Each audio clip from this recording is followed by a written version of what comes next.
ಹೇಳಿ, ಏನು ಕೇಳುವ ಇಚ್ಛೆಯಿಂದ ಬಂದಿರುವಿರಿ ನೀವು? ಕವಚದ ರಕ್ಷಣೆಯನ್ನು.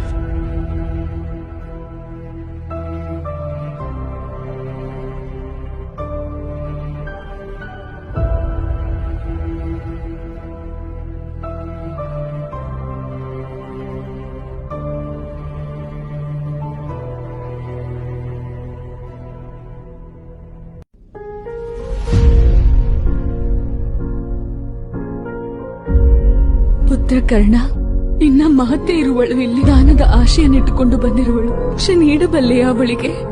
ನೀವಿಲ್ಲಿ ನನ್ನಿಂದ ದಾನ ಪಡೆಯಲು ಬಂದಿದ್ದರಲ್ಲವೇ ಮಾತೆ? ನಾನು ನಿಮಗೆ ಒಂದು ದಾನ ಕೊಡುತ್ತೇನೆ. ನೀವು ಕೇವಲ ನಿಮ್ಮ ಒಬ್ಬ ಪುತ್ರನ ಮೃತ್ಯುವಿಗಾಗಿ ರೋಧಿಸಬೇಕಾಗುವುದು. ನಿಮ್ಮ 4 ಪುತ್ರರ ವಧೆ ಮಾಡುವುದಿಲ್ಲ ನಾನು. ಒಂದು ವೇಳೆ ಅರ್ಜುನನ ಕೈಯಿಂದ ನನ್ನ ಮೃತ್ಯುವಾದರೆ ಆಗ ನಿಮ್ಮ 5 ಪುತ್ರರು ಜೀವಿತವಾಗಿ ಉಳಿಯುವರು.